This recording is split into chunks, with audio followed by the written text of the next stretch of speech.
Thank you, Prajnasri. Thank you in advance for being on tech tonight. It's a really important part of the evening, so couldn't be done without Prajnasri. Welcome everybody. Welcome to Desert Island Discs tonight, or Desert Island Retreat, I should probably call it. And tonight we've got my dear friend Satyajyoti, who, as we all know, is our current chair, but not for long. So she's been chair of the SBC, the centre of the universe, since 2018. And tonight I've invited her to choose her 8 favourite tracks, music tracks, a book or books, and a luxury item that she's going to be cast away with on our imaginary desert island. So, as I said, Satyajyoti has been chair since 2018. Yeah, you took over from Machadasa. And it's been a pretty tricky time, hasn't it? You steered us through the COVID pandemic, which was pretty stressful, busy, but also a time of expansion, actually. Well, certainly since COVID, we've had a real time of expansion at the centre. Lots more young people coming along, lots more people in general coming along to the centre. I think that's really been driven by you at the helm.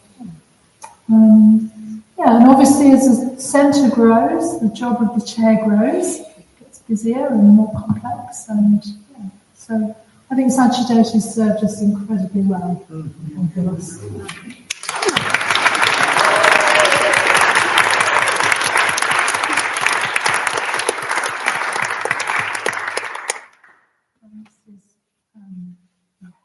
The start of her sort of saying goodbye to us. Not forever, but and having a bit of a rest. So I was just asking Satyajyoti earlier, how long have you worked for the centre of the universe? 15 years, roughly, nearly 15 years, yeah. And you started out as neutral convener, I think, didn't you? Yeah, and then took over as chair, deputy chair and then chair. So that's just amazing. All the service that you've given to the Sheffield Buddhist Centre. I think Satyajyoti is also known for her brilliant mind. Really, really good mind. Good mind. And she gives really clear Dharma talks. She's getting embarrassing. She gives really, really clear Dharma talks. Very accessible Dharma talks. She's also a very, very good friend to lots of people. A good, loyal friend. And she's been one of the main people at the women's community since it moved into its current building. Since 2017, is that 2016? 2016. Yeah, the 10 women's community in that building. Okay. Well, yeah. So a stalwart of the women's community as well. So lots and lots to rejoice in, lots to celebrate.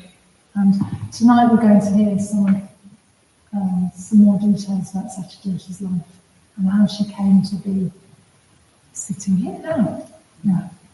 So, you were born in Canberra, Australia, 1962, and given the name Nikki Edmonds, and you were the eldest child of 3 girls. That's right, yeah. And your dad was a diplomat for the Australian government. Is that right? So tell us a bit about your early life. What was it like? Well, we moved around a lot. We moved around really a lot. So first when I was 6 weeks old, my parents moved from Australia, where I was born, to Lebanon. And my dad did a course in Arabic. I don't know how it was for them because they were quite young and high up in a mountain with a little baby.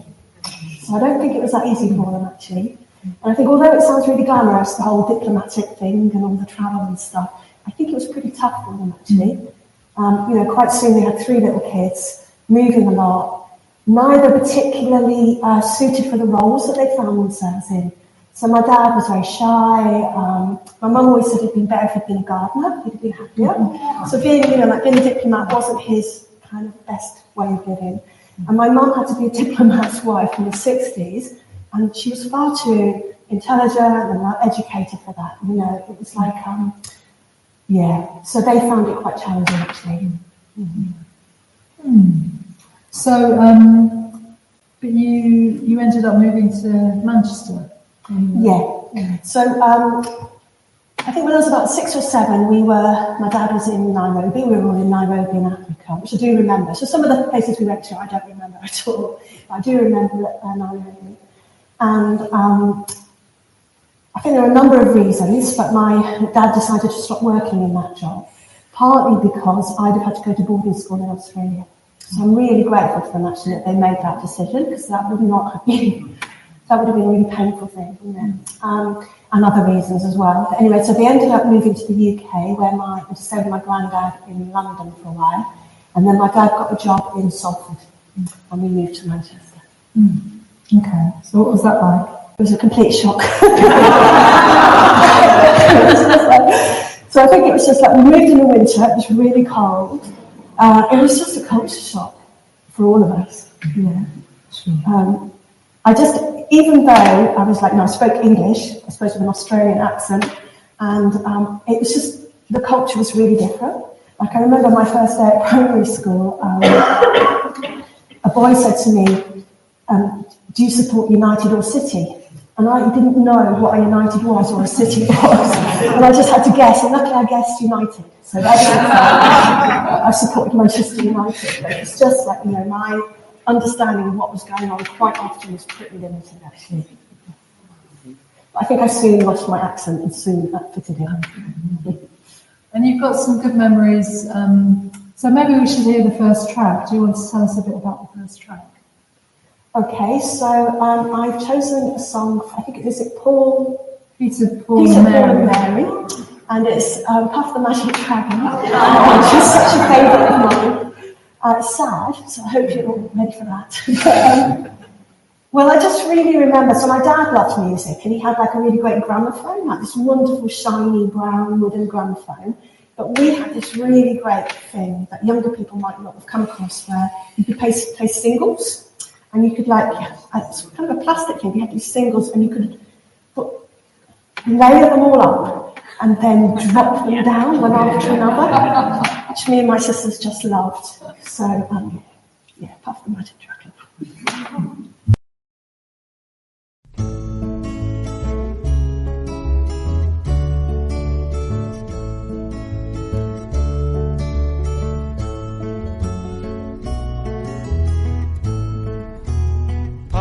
The magic dragon lived by the sea and frolicked in the autumn mist in a land called Honolulu.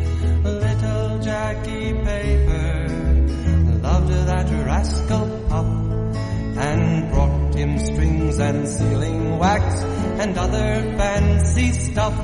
Oh, Puff the magic dragon lived by the sea and frolicked in the autumn mist in a land called Honolulu.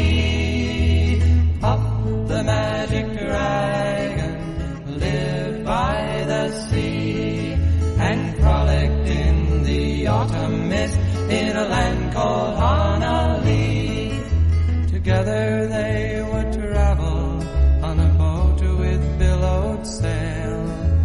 Jackie kept a lookout perched on Puff's gigantic tail. Noble kings and princes would bow whene'er they came. Pirate ships would lower their flags when Puff roared out his name. Oh, Puff the magic dragon lived by the sea and frolicked in the autumn mist in a land called Honolulu. Puff the magic dragon lived by the sea and frolicked in the autumn mist in a land called Honolulu. A dragon lived lives forever, but not so little boys. Painted wings and giant's rings make way for other toys. One grey night it happened, Jackie Paper came no more, and Puff, that mighty dragon, he ceased his fearless roar. His head was bent in sorrow, green scales fell like rain. Puff no longer went to play along the cherry lane. Without his lifelong friend, Puff could not be brave. So Puff, that mighty dragon, sadly slipped into his cave. Oh, Puff, the magic dragon, lived by the sea and frolicked in the autumn mist in a land called Honolulu. Puff, the magic dragon, lived by the sea and frolicked in the autumn mist in a land called Honolulu.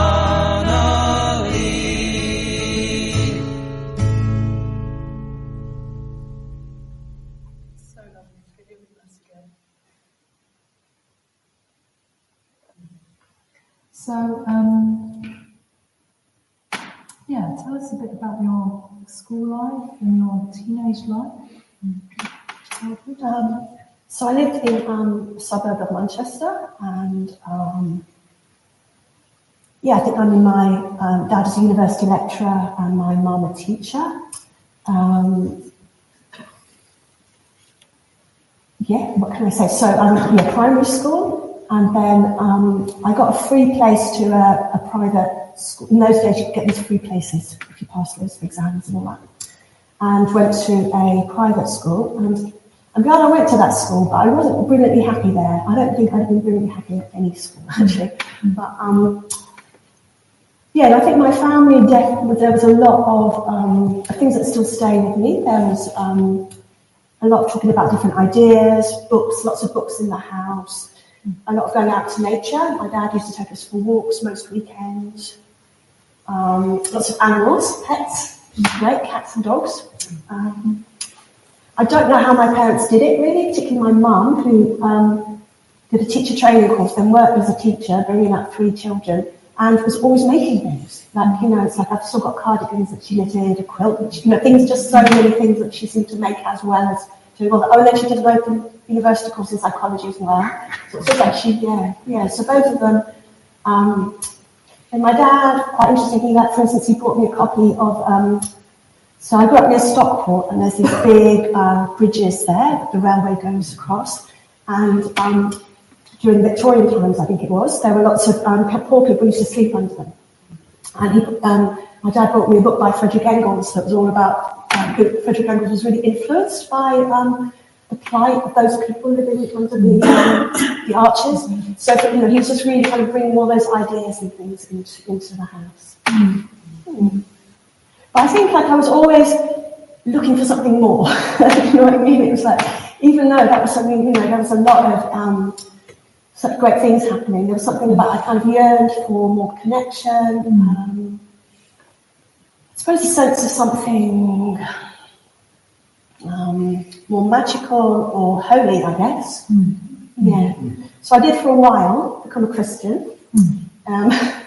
I can't remember it all, but I know that in my teens, I went to this, some friends, we went to a local community centre and there was a band playing, and they played Your Love Is Lifting Me Higher Than I've Ever Been Lifted Before, which I didn't choose actually from my song. But anyway, it so swept me away. They said, if you want to come around and see us at the back, please do. So I did. And I didn't realise that they were a Christian band, and they had us all praying. It was actually, although for instance, my paternal grandparent had been a missionary in India and Pakistan, my family wasn't that religious at that particular time. My mum later became Quaker, but at that time, religion wasn't that much part of our active life. So I think they were a bit surprised, my parents, when I started going to a Christian youth club, which I did really enjoy for a while, actually. in the end, it was the kind of classic thing about, I just thought, I can't get my head around a God that allows there to be suffering in the world like this. It just didn't make sense. So I stepped back from that. So, is now a good time to play your next song, your sort of teenage song? Yeah. So kind of in a classic teenage way, I was full of a certain kind of anger and wish for connection. And this song kind of summed that up, I guess, or it spoke to me. Yes.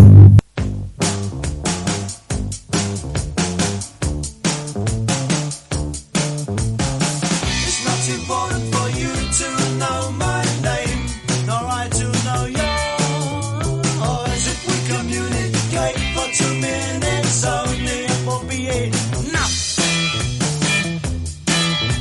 For knowing that someone in this world feels as desperate as me, and what you give is what you get.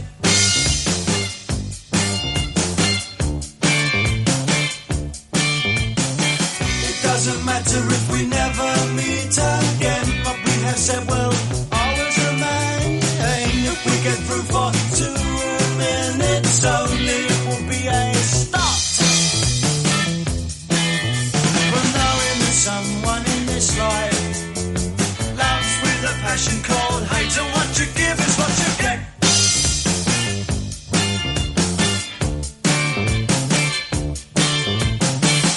If I never ever see you, if I never ever see you, if I never ever see you again.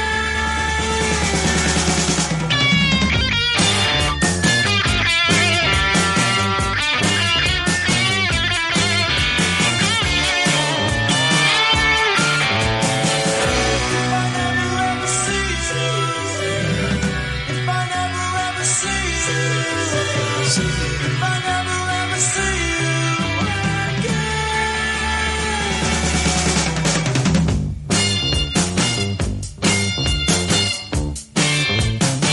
And what you give is what you get.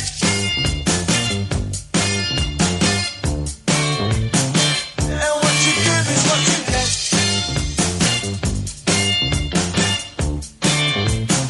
And what you give is what you get.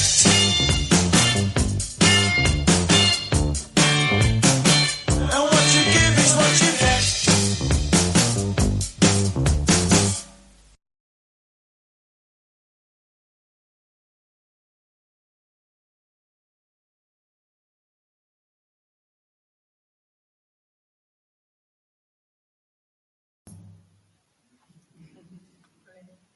So that was the jam with Start. Bit of a darling message there. There is, isn't there? A bit of it, maybe not all of it. Perhaps not loving with a passion. Would hate. What you give is what you get. So you told me a funny story about when you were a teenager, your fashion, how to fit in with all the different Okay. So I suppose I was a teenager just at the cusp between hippies and punks. And I used to go out. I can't remember exactly, but I used to wear a long shirt and jeans that were ripped. And if I saw some punks coming, I'd put on a particular, I can't remember what I did. And then if there were hippies coming, I'd kind of get on my scarf. So it was kind of just with a bit of accessorising. a bit of accessorising. Very good. Yeah. So after school you went to study psychology at Manchester? Yeah, before that I had a year in Greece. You were in Greece, girl, looking after 2 little boys. Mm-hmm. Yeah. And then I studied psychology, and I did that for a few reasons. I think one was influenced by my mum doing her psychology Open University degree, but also because I'd had, since I was probably about 15 or 16, I had a real wish to know what made people happy. And I thought, if I study psychology, they'll know what makes people happy. Now, back in the early 80s, they didn't know. It wasn't even a question. I think it is now for psychologists, looking at the anatomy, but I don't think then it wasn't. So I was a bit disappointed, in this kind of quest I had to find out, what would make people happy. Yeah, and I was quite I suppose, politically motivated at that time, so quite involved in women's politics. I seem to remember loads of just like sitting in the road. Not particularly any good reason. Absolutely reasons. And a few times having sit-ins as well in the university for very good reasons, I'm sure. And actually towards the end of my time there, it was the miners' strike. And it was a particular time, actually. It was a very grim time. And I did a bit of like collecting food and going to picket lines and stuff. But actually towards in my last year, I did do a bit more work. So I was doing less of that and actually working a bit harder. Okay. So, and then after you left university, you immediately went into career, etc.? No, so it was 1984, and it was like the worst recession that has been ever since, like, in our lifetime, actually, apparently. Even more recently, it hasn't been like that. I just didn't even think of getting a job. And I thought I'd maybe become an educational psychologist. But to do that, I needed to do a teacher training course. And I had teachers going on both sides of the family, back generations. And I just thought, I can't do it. I don't want to be a teacher. So I kind of just procrastinated about doing my form from doing my PGC. And got involved instead with video making, which at that time was very different from how it is now. Like, you can just do everything on your phone. But at that time, to do video, you had to have these massive, great cameras and these huge, great things you had to carry around with you.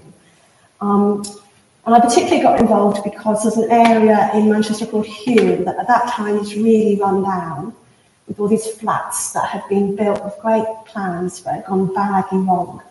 And quite a few people were like either renting them out or in squats there. And I came across a flat with a family in that had all these cockroaches, literally so many cockroaches. It was awful, just falling off the roof, just falling. It was really bad. And I got involved in making a video to kind of get, to talk about that, to kind of do stuff, try and change things. And that led me into, I heard that in Sheffield there was this women's film co-op, which in fact Chrissy is here, was a founder member of. And I didn't know Chrissy then.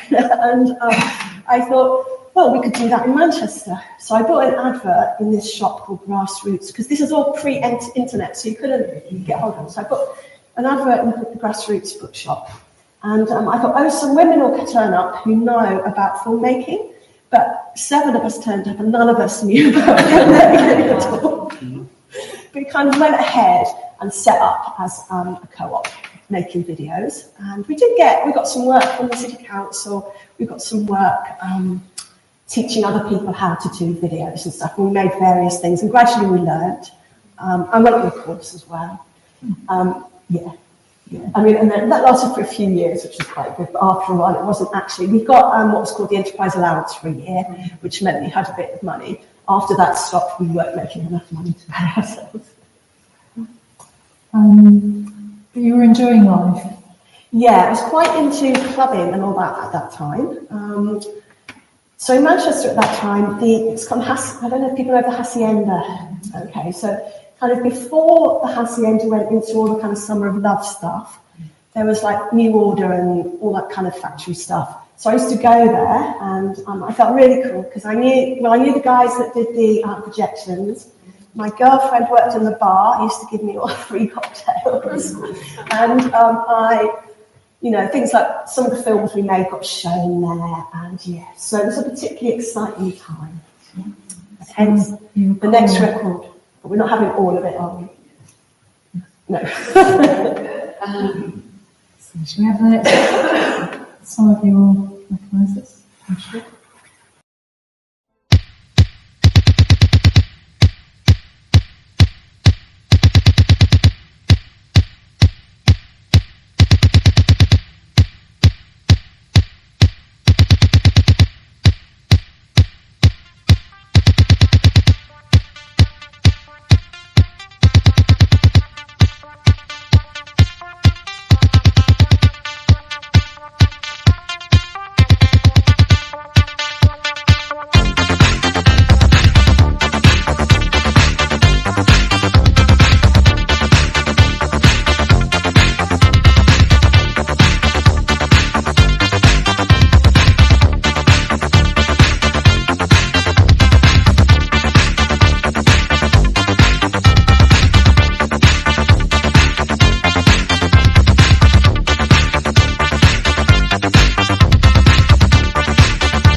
It is a long intro, isn't It's it? a long intro. So that was Blue Monday by Buddha. Classic dance track. So you were cool, being cool, hanging out at the hacienda. Yeah. I felt like it was cool, certainly.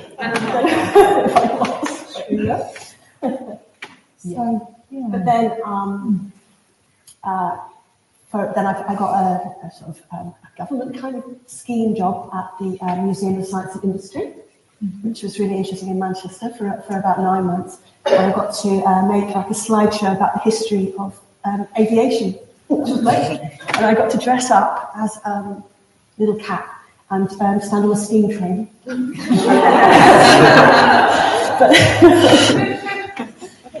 Kind of like, I thought it was maybe time to move away from Manchester because actually it wasn't maybe the healthiest of lives. And I got a job as a community video worker working in York. And community video, it's like being a community artist. So working with groups to help them make their own videos. So I moved to York, where I had quite a few friends already actually. And did various projects like with a group of young people who had diabetes that was called Swings and Roundabouts. We made a video, and with a group of people with learning disabilities, which was, we had a lot of fun doing that. So I did that for a few years. And you made your own film as well? Oh, yes. So I made, with a friend, Jackie, we made a film called Cream Soda. Actually on film, on 16mm film. And we got a grant from Yorkshire Arts to make that. And it's basically a story about two women who are travelling around. Well, one in a lovely VW camper van, and she's kind of going to different parts of Britain looking for pods of dolphins. And she picks up a hitchhiker, and it's about what happens between them. Okay, that's what the film's about. Yes. The next track is from the film, but do you want to tell us about the award ceremony? Oh, yes. So, it wasn't an award ceremony, but the film did get into. I mean, the film's kind of okay, but not brilliant. But and it did get into quite a lot of festivals. And like some of them, I didn't get invited to, which is a shame. Like San Francisco, when I really did go to Norwich, but it was shown at the London Lesbian and Gay Film Festival. And my friend actually I'd made the film with couldn't come, but I went down on my own. And it was just such a weird night, because first of all, there was this like drinks party with all these kind of people who I really like Isaac Julian, people, filmmakers who I knew who they were, kind of drinking all these drinks, and I was really shy. And then my film was shown, which was amazing to have it shown on the big screen, and then at the BFI. But then I got lost on the way back, because at that time there was this kind of underground homeless people kind of, like a place where people lived, they'd take on the South Bank. On the South Bank, yeah, so the BFI is on the South Bank.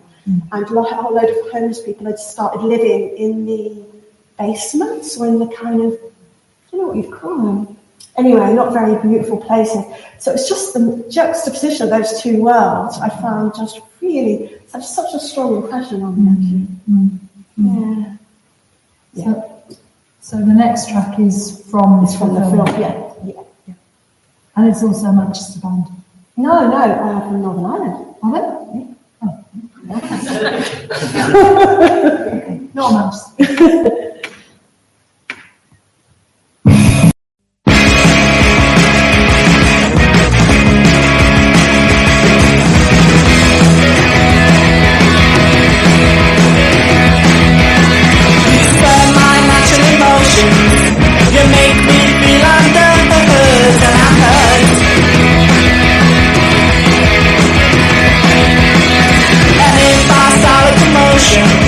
I run the risk of losing.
with someone, ever fallen in love with someone, ever fallen in love with someone you should have fallen in love with. I fall in love with. Ever fall in love with someone you should have fallen in love with.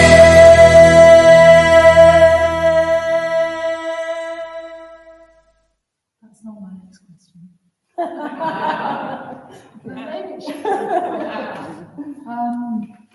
So what happened after your filmmaking in York?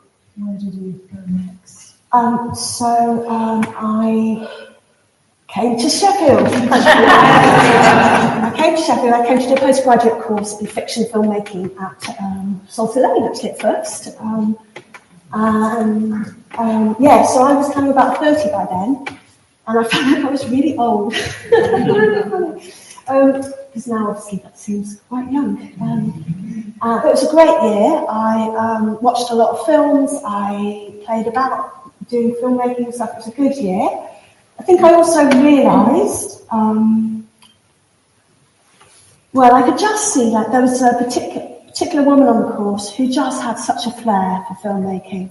And I just thought, wow, she's really got something that I haven't. It's like, I thought I could have been like a really, steady soap filmmaker. Do you know what I mean? It's like I can do shots. But this woman, she just had this flair. And I just thought, I don't know if this is what I want to do with my life anymore. Do you know what I mean? The amount of effort and energy that goes and how much you have to put into if you're going to try and make films with your life. So, although I really enjoyed that year and I'm glad I did it, I suppose in a way it was very useful because it's just like I just thought, actually, I don't want to do this. Oh yeah, I had a really good dream at that time. So I had this dream that I was in this kind of sound studio, like a massive thing with this massive roof. And there's like stars projected onto the roof, really beautiful.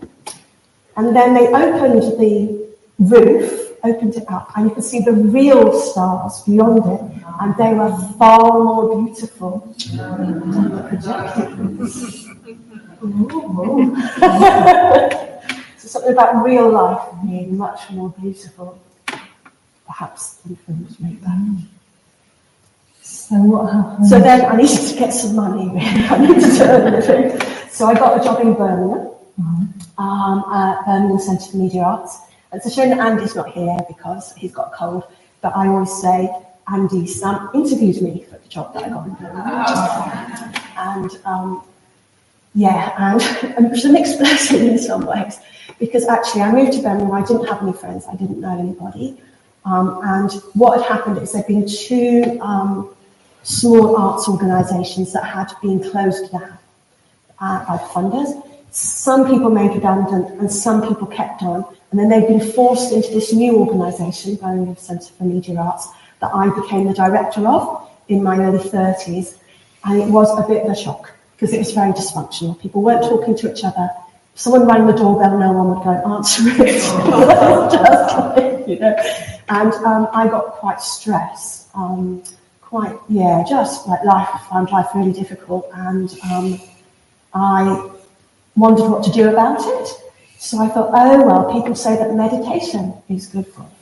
So I went along to a meditation class in Birmingham. I went to a couple of different ones, and they ended up going to one run by the NKT, the New Kadampa tradition, and in the little church hall thing. And the nun came in and sat at the front very formally, and then she started to talk about the Dharma, and I just thought, this made such sense. It's like I've been searching. So I've been searching through politics.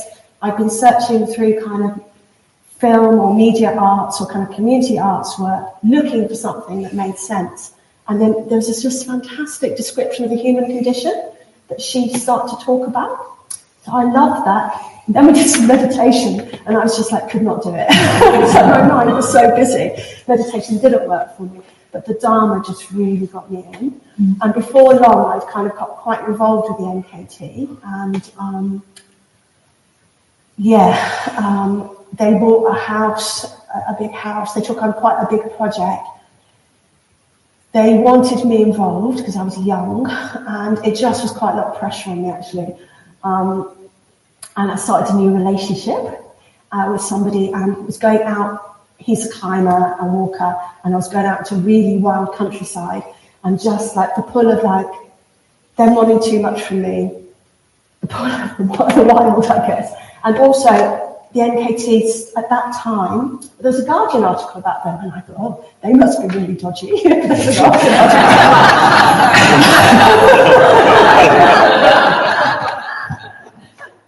And then I went to see the Dalai Lama, and they were picketing the Dalai Lama, and it was just the Tibetan politics was just too much for me. So I stepped right back from the NKT for some years. And then after a few years, somebody at work said, oh, why don't we go? Because I thought of myself as a Buddhist. Do you know what I mean? I thought, I am a Buddhist. And actually, it was really hard leaving one Sangha. It was a big thing to do it.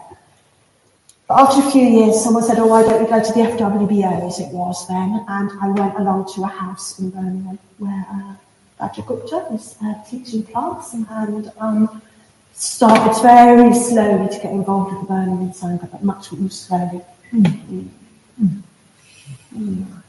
Shall we talk about your next track? I can't remember what it is. Oh, okay. Yeah, so this is a Nina Simone song. So I've always loved Nina Simone. Really hard to know which one to choose. I think I've got a few options, hadn't I? You kind of thought this one, Mr. Bojangles. And it's partly because my dad loved it. Oh, I will get it. Let's listen to the song.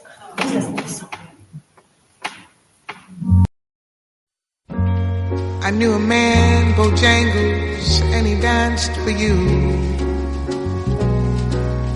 Worn out shoes,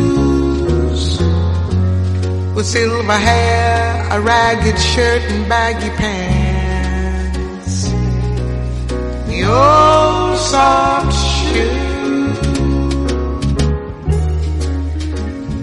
He jumped so high, jumped so high. Then he lightly touched down.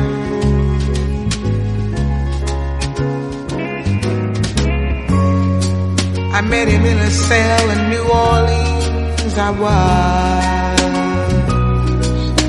down now. He looked at me to be the eyes of age as he spoke right out. He talked of life, talked of life. He laughed and slapped his leg a step.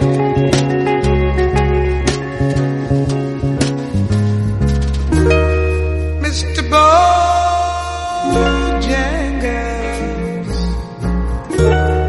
Mr. Bojangles,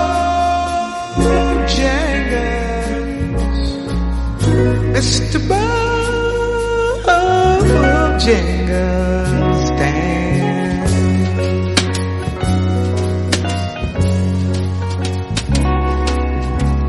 He said his name, Bojangles, then he danced a lick. Across the sand, he grabbed his pants, a better stance. Oh, how he jumped up high. He clicked his heels. He let go a laugh, let go a laugh. He stood up and shook back his clothes all around.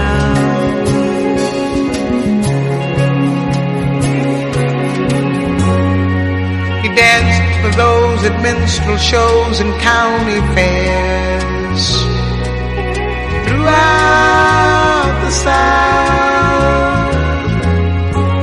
He spoke with the tears of 15 years, how his dog and he traveled about. His dog up and died. He just up and died. After 20 years says he's still grieved. Mr. Bojangles, Mr. Bojangles,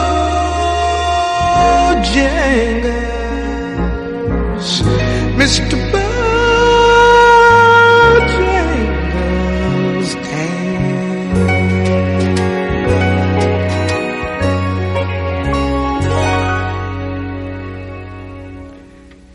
He said, I dance now at every chance in honky-tonks for drinks and tips.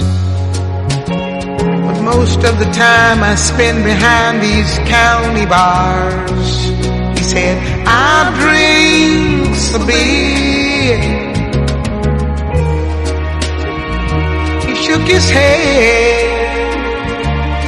As he shook his head,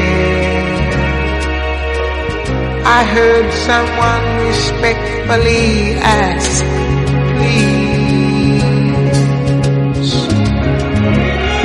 Mr. Bojangles, Mr. Bojangles, Mr. Bojangles.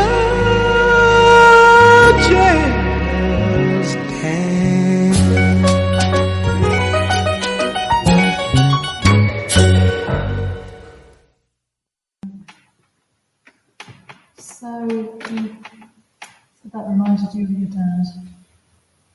Yeah, so it was quite a challenging time for my family because my dad got dementia when he was 58. So he'd been from being, a man of ideas and, he lived for a long time with dementia as well, about 17 years. And it's just, I won't go into it, but it was just very challenging for my mum, for all of us.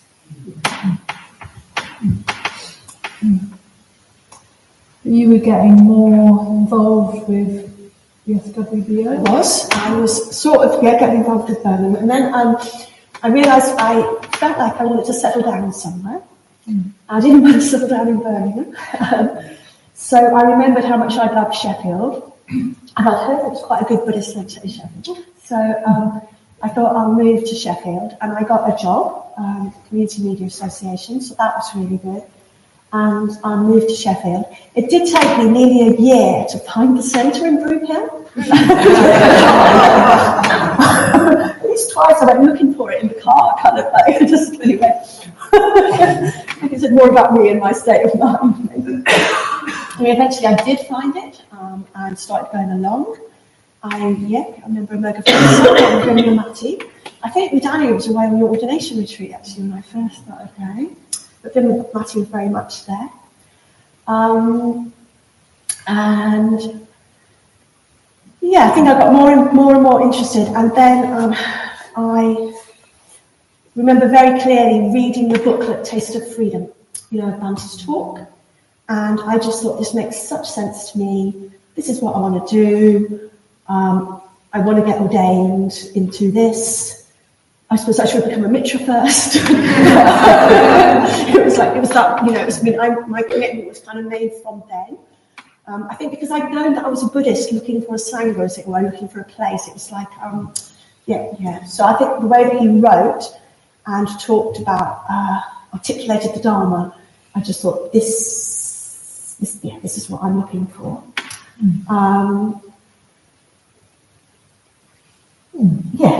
I had to make a bit of a choice though, because I had started, so I'd done some dinghy sailing as a child, and when I started going out with Mike, and we'd done a lot of he was a real keen climber. I quite liked climbing, but not as much as he did. But I remember how much I loved sailing, and I thought I'd really like to learn to sail, so I started doing a little bit of the courses that you do to do sailing, and I realised that I couldn't do both. I couldn't train for ordination because I couldn't afford the retreats and the courses and the time off work as well. It was one or the other.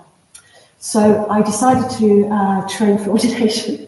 But I had to make this kind of little bargain with myself, which was, in 5 years' time, if you don't like the Buddhism, you can go back to the sailing. But I never have gone back to the sailing.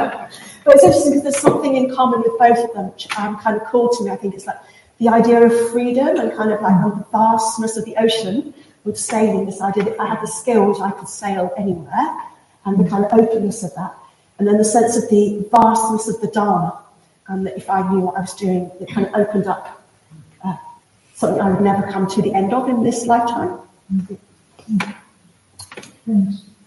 So, and how was your ordination process? I think I was really fortunate because a lot of things just fell into place for me. Just so, for instance, Punyamana became a private preceptor just a year or two before I needed a private preceptor. The whole Kula system just started. I had one Kula, it just started there. It's like I was ordained at Akashavana, the second year of Akashavana. It just felt like I had a really easy ride because there was things were just happening there for me as I wanted them, if you saw what I mean. Yeah. So on the whole, I mean, obviously it has its challenges, as anyone's ordination training, but I mostly really appreciated it and feel very grateful. You said something about your first Kula saying something about, well, you've obviously got the Dharma and you're getting a connection with the Buddha, but what about the Sangha? That's right, and I said, well, what about the Punyamana as well?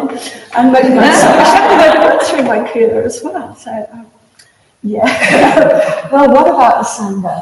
Yeah, it's interesting because at that time I thought, I have quite a few friends, I'm quite fine, why would I want to?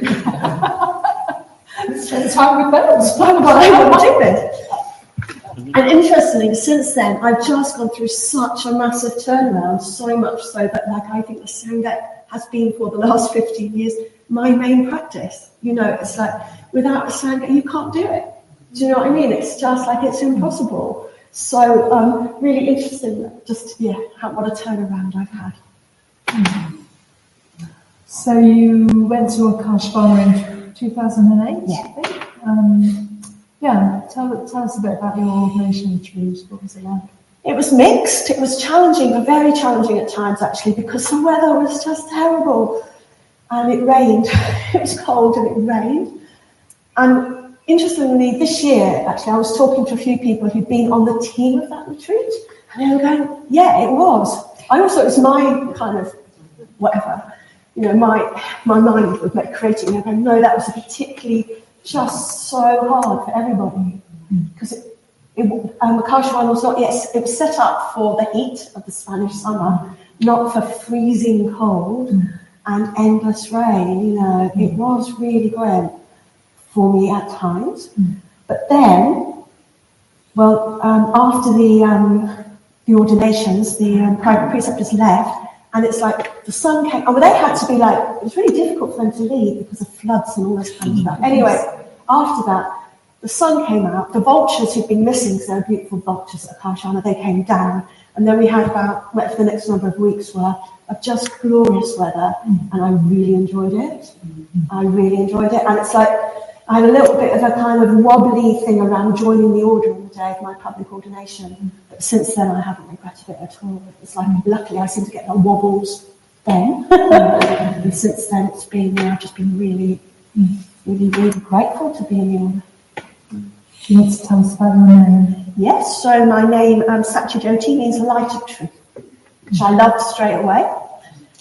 I didn't know that there's a really clever system where people can't get the same name. So I spent a bit of time in silence before I heard everybody else's name going, please, don't anybody else have the same name. And I was like, if they have, I don't care about all this bodhisattva stuff. I'm having it. I just get another one. I did feel like that was my name. You know, it was my name. Yeah. So you've got ordained.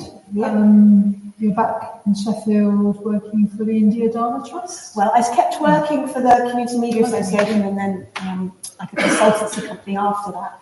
But I started working to work for the Dharma, so I started up working as a fundraiser for the India Dharma Trust. And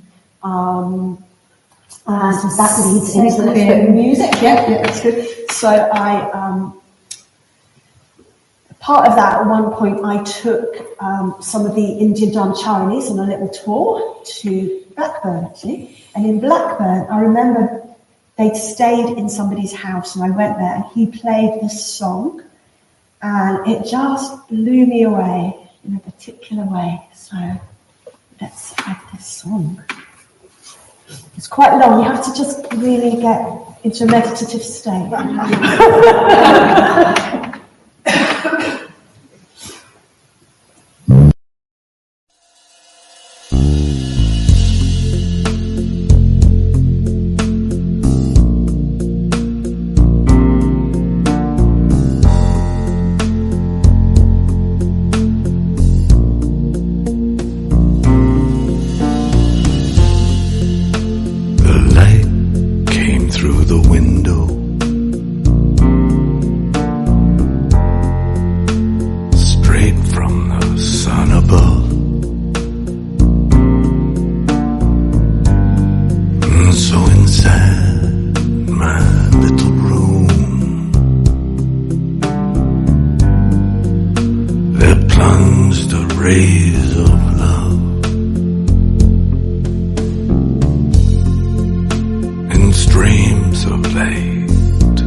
itself was gone.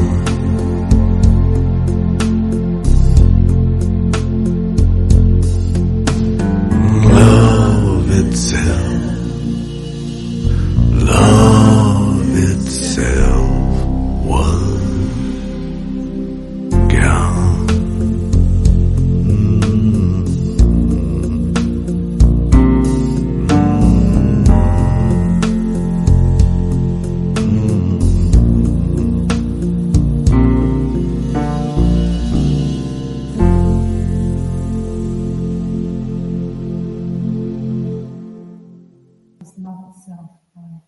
I let it go.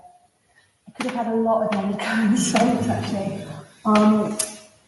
Yeah, I went to see him twice, like in his later years when he had to kind of go on tour because all his money had been stolen and all that. It was just amazing. He was so amazing. So yeah, I could have had, but that particular one, I kind of, it hints at something, isn't it? It's just really beautiful and beyond words. Mm. So you were in Sheffield? Yeah.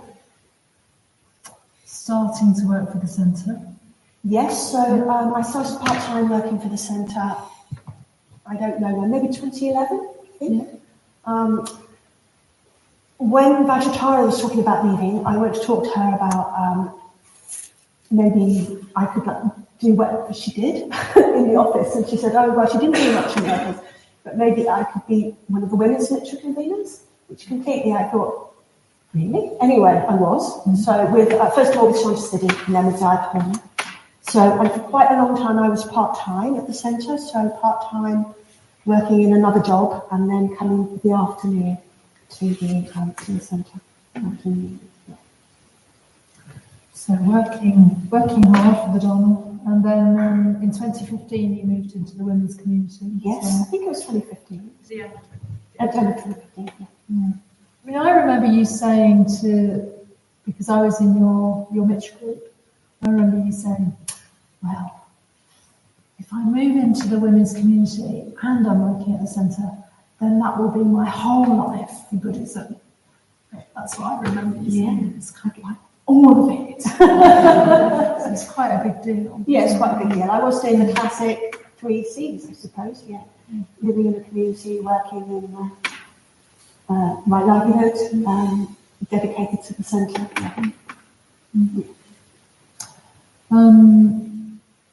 I think we're coming to the next track, actually. Okay. So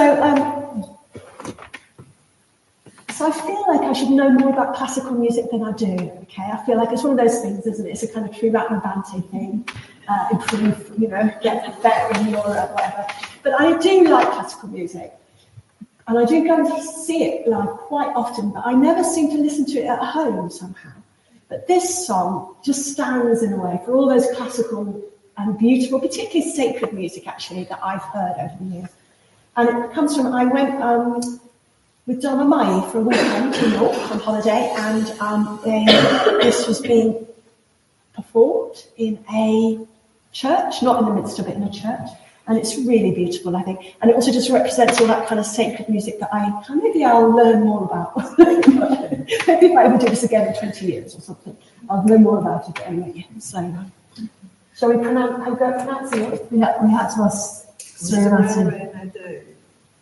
Miss Rarere may do. Thank you. Miss Rarere may I? God have mercy. God have mercy on you. Oh. God have mercy on me.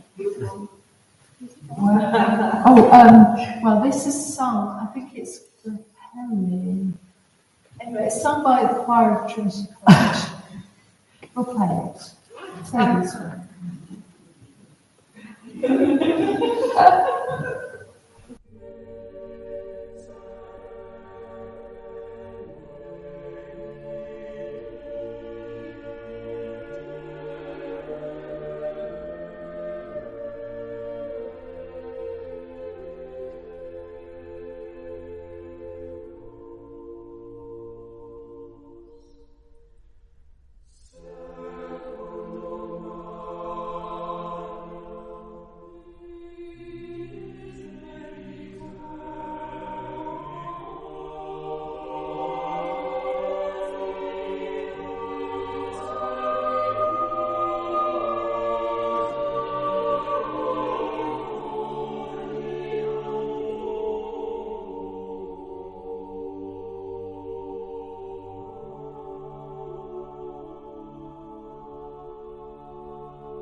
is gone.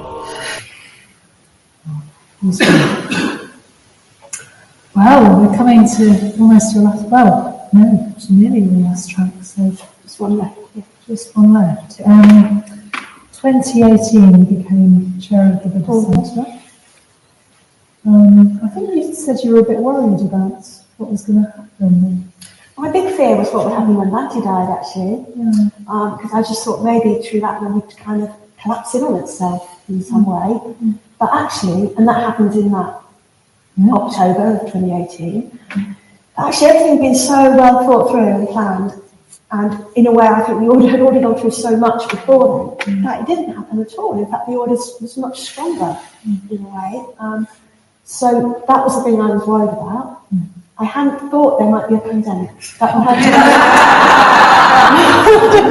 You didn't see that coming. No, the Gambia did have us organising an event called Build a Contagious Buddhist Centre. Which we had to cancel. We're going to run something for quite a lot. Yeah. Coming from other centres. We're running a contagious Buddhist centre. Oh, at the time of COVID. Yeah. It's going to be in the April 2020. People are all booked. They were coming from like Liverpool and Colchester and all over again. Oh wow! So contagion at the Buddhist Centre didn't happen. Didn't happen. Well, maybe it did. It's happening everywhere. But so you steered us through COVID we went online. I mean, I remember it being really successful. We just seemed to be utterly seamless. You know, we just 1 minute we were meeting here, the next we were all on Zoom. Well, a lot of that was Aridasa. Working behind the scenes to make all that happen. But yeah, it was. I mean, I think when we knew we were going into lockdown, I can remember just thinking, okay, this is what you're doing, Satyajyoti. This is what you're doing. Do you know what I mean? It just felt like, in a way, I can't put it into words. I suppose it felt a bit like, it's going to sound too grand, but it felt like, this is the thing of your life that you're doing. I think, do you know what I mean? It was just like, it felt, I suppose, like something was coming through me, and it was just like all I had to do was turn up and challenge whatever it was, and it would be all right. Do you know what I mean? I mean, with loads of people doing, or Aridas doing the techie stuff, and then Viryananda as well, but people kind of coming in and doing stuff. But it did feel like I was doing the thing that my life had trained me for so far to do, and that I had help. And there were some great retreats. I remember, what's that one about the keys for the? What's it called? Keys for the? Oh, Hafiz poem. Yeah. For the unhappy prisoners. Or, Yeah, great. Yeah. So there were some really. Yeah, well, that was lovely in a way, because everything was different, it kind of enabled me to feel much more creative. I just thought, that's my favourite poem. Let's do a retreat on it. Fantastic. So, this is your last track. Do you want to tell us about your last track? Okay, so this is a David Bowie song. I had to have a David Bowie song. He didn't write it, and it's a bit obscure, but I just love it. It's just really cheerful. So, and darling, as you'll hear.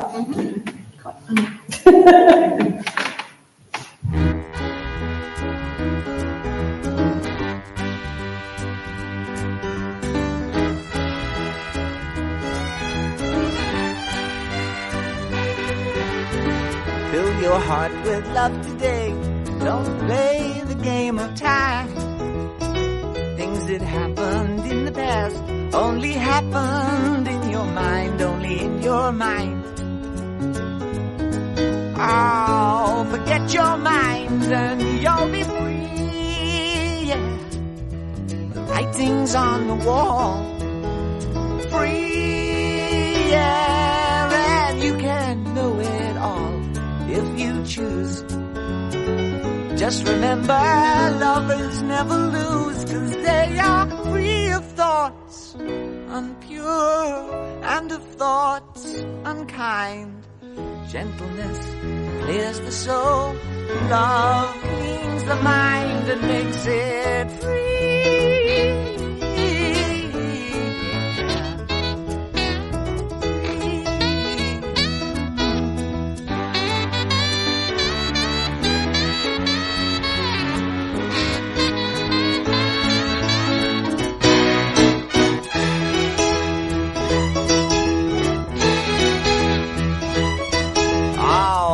happiness is happening. Dragons have been bled. Gentleness is everywhere. Fear is just in your head, only in your head. Fear is in your head, only in your head. So forget your head and you'll be free. The writing's on the wall. Free, yeah, and you can know it all if you choose. Just remember, lovers never lose, 'cause they are free of thoughts unpure and of thoughts unkind. Gentleness clears the soul. Love will clean your mind and make you free.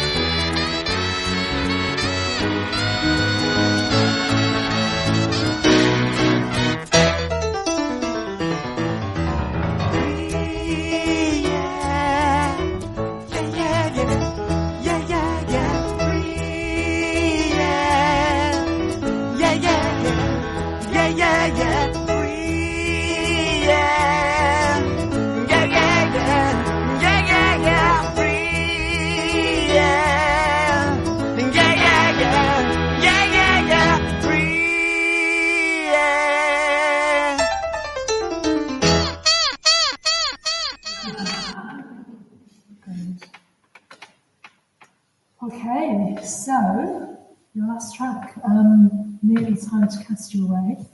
But well, maybe you want to. You're standing down as chair in April, and handing over to Bodhi Norga. He's the next chair. So maybe you want to say a bit about what's happening. Okay, yes. So my plan is, having spent 15 years very much, well, as I said, it's sound was my main practice. I would really like some time to go deeper in my meditation, because even though on retreat I find meditation really nourishing and I do go deep, I find it difficult in everyday life. So I want to have some time where I just can meditate. So I'm trying to set up my life where I can also have a bit of a rest as well, actually. So I've kind of taken a year away from Sheffield from mid-April. I don't know what I'm going to do. At the moment, I love Sheffield. I can't imagine not coming back. But the whole point, I think, of this going forth that I want to do has to be with an openness. For the year itself, Tara Maitri's kindly said that I can base myself at her house in Manchester. So I'm moving out of the community, and I'm going to do some retreats, some solitaries, some holidays, see what happens, really. And then I'm completely planning at the moment to come back to Sheffield and be part of the Sangha as ever. But I can't 100% say that, because otherwise, you know what I mean? It's like, it's a bit like I don't know what I'm going to do. It's a bit like I really want to do a big going forth and a big stepping into an unknown in the way that I can. It's like it's not possible. I don't want to take it. I thought in the past one day I'd do a year's retreat. Now that's not what I want to do now. But it's a bit, I'm trying to find a way where I can have as near to those kind of conditions as I can. and have some nice holidays too. So that's my plan. Yeah. Sounds great. But unfortunately, I'm going to cast you away on a desert island. Well, maybe that would be. You could meditate there. I could meditate there. If you're not busy building shelters and stuff. How are you going to cope on a desert island? Well, I kind of got this wonderful imaginary desert island that's half Mediterranean, half tropical. So I imagine it's going to be full of all this amazing vegetables and fruit, like coconuts and tomatoes, and it's kind of like all this like beautiful white sand, beautiful turquoise sea. So as long as the temperature's quite mild, I think I'll be fine. Like I'm not amazingly practical, so if it was a bit difficult. If it was all like if it was Scottish island, I might be in trouble. I'm thinking of it more as being this like wonderfully Mediterranean island. Okay, well, I think classically they're tropical, so maybe half of it could be Mediterranean with olive trees. I think olive trees would be very nice. Tomatoes and then bananas and coconuts. Yeah, that would be perfect. I think we can do multi-climate. Multi-climate, right. Okay. So I'm going to give you a copy of the Dhammapada, and you can have. Would it be alright to have a photo chair around the side?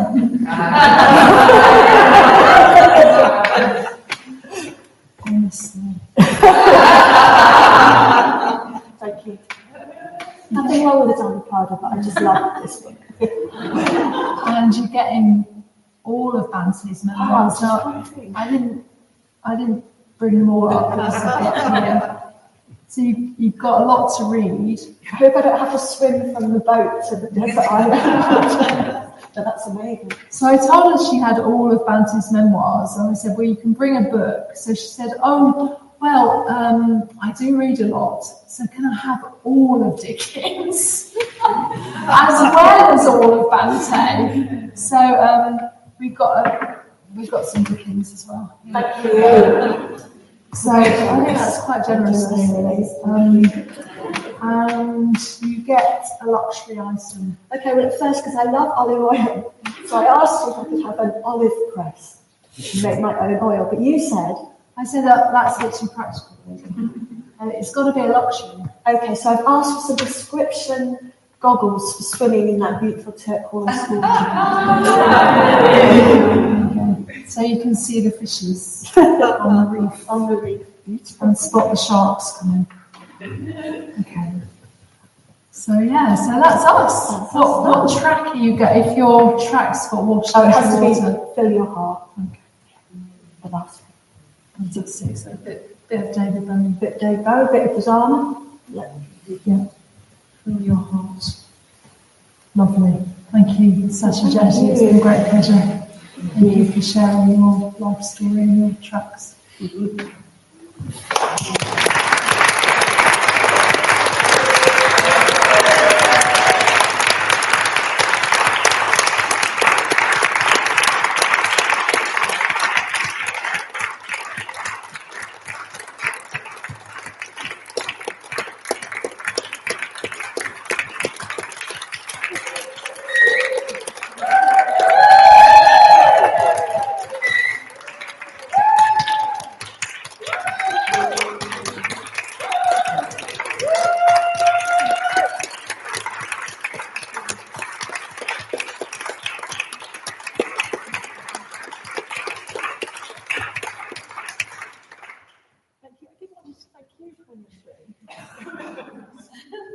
I didn't realise before how much work Prajnasri gets into this in such a gentle, kind way and so positively. And it's been fantastic hearing other people's. It's a real gift that you brought to the Sangha. So thank you so much, Prajnasri.